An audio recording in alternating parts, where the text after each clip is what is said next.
Hello दोस्तों, कैसे हो? आज आपके लिए एक भिखारी की कहानी लेकर आई हूँ। ये कहानी आपको पसंद आएगी। रेल सफर में भीख मांगने के दौरान एक सूट बूट पहने सेठ जी उसे दिखे। उसने सोचा कि यह व्यक्ति बहुत अमीर लगता है। इससे भीख मांगने पर यह मुझे जरूर अच्छे पैसे देगा। वह उस सेठ से भीख मांगने लगा। भिखारी को देखकर उस सेठ ने कहा, तुम हमेशा मांगते ही हो, क्या कभी किसी को कुछ देते भी हो? भिखारी बोला, साहब मैं तो भिखारी हूँ, हमेशा लोगों से मांगता ही रहता हूँ। मेरी इतनी औकात कहाँ कि किसी को कुछ दे सकूं? सेठ, जब किसी को कुछ दे नहीं सकते तो तुम्हें मांगने का भी कोई हद नहीं है। मैं एक व्यापारी हूँ और लेनदेन में ही विश्वास करता हूँ। अगर तुम्हारे पास मुझे कुछ देने को हो तभी मैं तुम्हें बदले में कुछ दे सकता हूँ। तभी वह स्टेशन आ गया जहाँ पर उस सेठ को उतरना था। वह ट्रेन से उतरा और चला गया। इधर भिखारी सेठ की कही गई बात के बारे में सोचने लगा। सेठ के द्वारा कही गई बात उस भिखारी के दिल में उतर गई। वह सोचने लगा कि शायद मुझे भीख में अधिक पैसा इसीलिए नहीं मिलता क्योंकि मैं उसके बदले में किसी को कुछ दे नहीं पाता हूँ। लेकिन मैं तो भिखारी हूँ, किसी को कुछ देने लायक भी नहीं हूँ। लेकिन कब तक मैं लोगों को बिना कुछ दिए केवल मांगता ही रहूंगा? बहुत सोचने के बाद भिखारी ने निर्णय किया कि जो भी व्यक्ति उसे भीख देगा तो उसके बदले में वह भी उस व्यक्ति को कुछ जरूर देगा। लेकिन अब उसके दिमाग में यह प्रश्न चल रहा था कि वह खुद भिखारी है तो भीख के बदले में वह दूसरों को क्या दे सकता है। इस बात को सोचते हुए दिन भर गुजरा लेकिन उसे अपने प्रश्न का कोई उत्तर नहीं मिला। दूसरे दिन जब वह स्टेशन के पास बैठा हुआ था तभी उसकी नजर कुछ फूलों पर पड़ी जो स्टेशन के आसपास के पौधों पर खिल रहे थे। उसने सोचा, क्यों ना मैं लोगों को भीख के बदले कुछ फूल दे दिया करूं। उसको अपना यह विचार अच्छा लगा और उसने वहां से कुछ फूल तोड़ लिए। वह ट्रेन में भीख मांगने पहुंचा। जब भी कोई उसे भीख देता तो उसके बदले में वह भीख देने वाले को कुछ फूल दे देता। उन फूलों को लोग खुश होकर अपने पास रख लेते थे। अब भिखारी रोज फूल तोड़ता और भीख के बदले में उन फूलों को लोगों में बांट देता था। कुछ ही दिनों में उसने महसूस किया कि अब उसे बहुत अधिक लोग भीख देने लगे हैं। वह स्टेशन के पास के सभी फूलों को तोड़ लाता था। जब तक उसके पास फूल रहते थे तब तक उसे बहुत से लोग भीख देते थे। लेकिन जब फूल बांटते बांटते खत्म हो जाते तो उसे भीख भी नहीं मिलती थी। अब रोज ऐसा ही चलता रहा। एक दिन जब वह भीख मांग रहा था तो उसने देखा कि वही सेठ ट्रेन में बैठे हैं जिसकी वजह से उसे भीख के बदले फूल देने की प्रेरणा मिली थी। वह तुरंत उस व्यक्ति के पास पहुंच गया और भीख मांगते हुए बोला, आज मेरे पास आपको देने के लिए कुछ फूल हैं।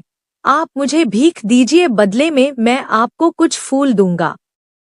सेठ ने उसे भीख के रूप में कुछ पैसे दे दिए और भिखारी ने कुछ फूल उसे दे दिए।